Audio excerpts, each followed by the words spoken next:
नमस्कार दोस्तों, कैसे हो आप सब। आज हम जानेंगे Bosch limited share buy target 2024, 2025 और 2030 के बारे में। आखिर इन सालों में इस शेयर की वैल्यू कहाँ तक जा सकती है।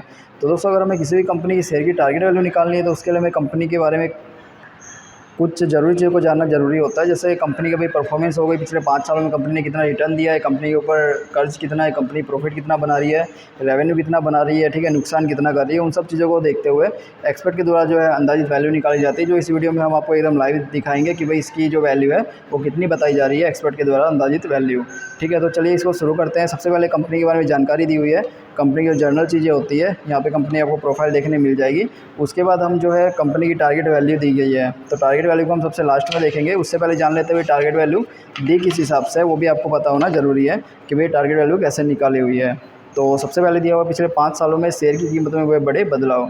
तो 10 दिसंबर 2018 को देखें तो कंपनी के शेयर की वैल्यू 19,691 रुपये के आसपास ट्रेड कर रही थी। और अगर 5 सालों के बाद देखें 2023 में, तो ये वैल्यू 22,083 रुपये के आसपास ट्रेड कर रही है। और ये मैक्सिमम गई है 22,200 रुपये तक।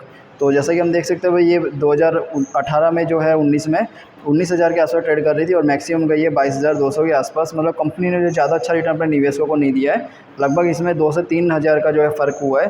तो ये 2 गुना भी पूरा कंपनी ने 5 सालों में रिटर्न नहीं दिया, जो कि एक अच्छा संकेत नहीं है। कंपनी के शेयर की वैल्यू में गिरावट भी काफ़ी जल्दी आ रही है और बढ़ोतरी भी काफ़ी जल्दी देखी जा सकती है। मतलब इसकी जो शेयर की वैल्यू है वो काफ़ी ज़्यादा रिफ्लेक्ट होती हुई देखी जा सकती है, जो कि भाई एक अच्छा संकेत नहीं है। यहाँ पे हमने एक व्हाइट बोर्ड को रखा हुआ है जहाँ पे हम प्लस पॉइंट और माइनस पॉइंट को ऐड करेंगे। तो जैसे कि हमने देखा भाई, कंपनी के शेयर की वैल्यू ज़्यादा स्टेबल नहीं हो पा रही है।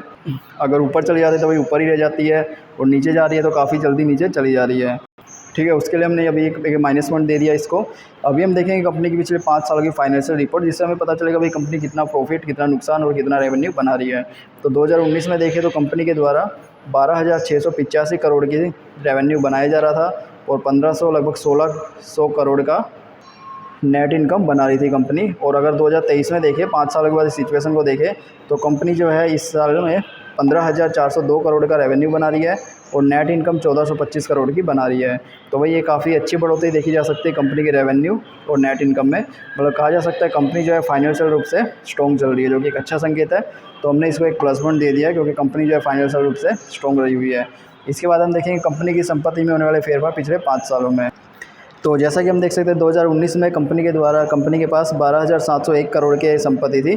संपत्ति की वैल्यू 12,701 करोड़ थी। ठीक है, अगर 5 सालों के बाद देखें इस सिचुएशन को, तो कंपनी के पास 2023 में 16,252 करोड़ की संपत्ति है। मतलब कंपनी ने जो है जब लगभग 4,000 करोड़ की संपत्ति अपने में ऐड की है, जो कि एक अच्छा संकेत है। क्योंकि अगर कंपनी अपनी संपत्ति को लगातार बढ़ा रही है तो इससे जो है कंपनी के रेवेन्यू सोर्स भी बढ़ रहे हैं। क्योंकि अगर किसी कंपनी के पास 10 स्टोर है तो अगर वो 11 कर रही है तो वही सीधी सी बात है, उसका जो रेवेन्यू है वो बढ़ेगा। तो इसलिए हमने जो है इसको एक प्लस पॉइंट दे दिया है। अब हम कंपनी के द्वारा दिए गए डिविडेंड को देखेंगे, कंपनी अपने निवेशकों को डिविडेंड का लाभ दे रही है या नहीं। तो कंपनी 2023 में 2 बार डिविडेंड दिया, 22 में 2 बार डिविडेंड दिया और 21 में डिविडेंड दिया। और ये डिविडेंड दिए गए डिविडेंड की वैल्यू है, जो कि काफ़ी अच्छी कही जा सकती है। तो अगर कंपनी यार लगातार डिविडेंड दे रही है तो ये भी एक अच्छा संकेत है निवेशकों के लिए। क्योंकि अगर डिविडेंड दिया गया, लगातार डिविडेंड देने दिया जाता है, तो वे कंपनी के ज़्यादा प्रॉफिटेबल होने की ओर संकेत भी करते हैं। तो हमें एक प्लस पॉइंट और मिल गया है। इसके बाद हम काफ़ी इंपॉर्टेंट चीज़ को देखिए, जो कि शेयर होल्डिंग पैटर्न। तो जैसा कि हम देख सकते हैं टोटल प्रमोटर होल्डिंग दी हुई है। सबसे पहले कंपनी ने अपने शेयर की 70% होल्डिंग अपने पास रखी हुई है, जो कि एक अच्छा संकेत है। उसके बाद म्यूचुअल फंड आता है, म्यूचुअल फंड के द्वारा 5.92% की होल्डिंग, ये भी एक अच्छा संकेत है।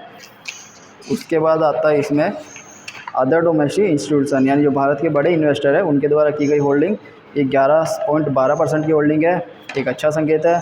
फॉरेन इंस्टीट्यूशन, विदेशी इन्वेस्टर के द्वारा 3.55% की होल्डिंग, ये भी एक अच्छा संकेत है। रिटेल इन्वेस्टर के द्वारा 8.86% की होल्डिंग, ये भी एक अच्छा संकेत है। तो दोस्तों, अगर ओवरऑल चीज़ को देखें तो यार कंपनी का शेयर होल्डिंग पैटर्न काफ़ी अच्छा देखने मिला है। क्योंकि इसमें जो है इस कंपनी में बड़े बड़े इन्वेस्टर रहे हुए हैं और विदेशी इन्वेस्टर भी काफ़ी अच्छी मात्रा में रहे हुए हैं, इसलिए हमने इसको एक प्लस पॉइंट दे दिया है। अब हम देखेंगे इसके बाद रिपोर्ट में दिया हुआ है कंपनी की हिस्ट्री और कंपनी के बारे में स्कोप, कि भाई कंपनी जिस सेक्टर में काम कर रही है उसका क्या स्कोप है और आगे आने वाले समय में कंपनी कितनी ग्रोथ कर सकती है, उसकी एक अंदाजित वैल्यू दी हुई है। ठीक है, जो आप ज़रूर से रीड कर सकते हो। इसके अलावा इसके पीछे आपको कंक्लूजन मिल जाएगा और FAQs वगैरह भी मिल जाएंगे। तो दोस्तों, इसकी जो लिंक है वो डिस्क्रिप्शन में दी हुई है, वहाँ से जाके आप इस पूरी रिपोर्ट को डाउनलोड करके आराम से पढ़ सकते हो। क्योंकि अगर हर एक चीज़ पढ़ूंगा तो वीडियो काफ़ी लंबा हो जाएगा। अब हम टारगेट वैल्यू को देख लेते हैं। तो दोस्तों जो टारगेट वैल्यू होती है वो किसी प्रकार का सजेशन नहीं है, एक्सपर्ट के द्वारा दी जाने वाली अंदाजित वैल्यू है। तो अगर 2024 में देखें तो कंपनी के शेयर की वैल्यू 24,700 से लेके 25,200 रुपये तक जाने की संभावना को बताया जा रहा है। इसके अलावा 2025 में देखें तो कंपनी के शेयर की वैल्यू 29,500 से लेके 31,200 रुपये तक जाने की संभावना को बताया जा रहा है। 2030 में देखें तो कंपनी के शेयर की वैल्यू 39,500 से लेके 42,300 रुपये तक जाने की संभावना को बताया जा रहा है। और अगर प्लस पॉइंट माइनस पॉइंट को देखें तो भाई हमें इसमें 4 प्लस पॉइंट देखने मिले, 1 माइनस पॉइंट देखने मिला, जो कि निवेशकों के लिए एक अच्छा संकेत है। और दोस्तों जैसे जैसे हमें कंपनी के बारे में अपडेट मिलेगी हम आपके साथ भी ज़रूर से अपडेट करेंगे, इसलिए चैनल को जल्दी सब्सक्राइब कर लें, वीडियो को लाइक करें। तो चलिए मिलते हैं नेक्स्ट वीडियो में।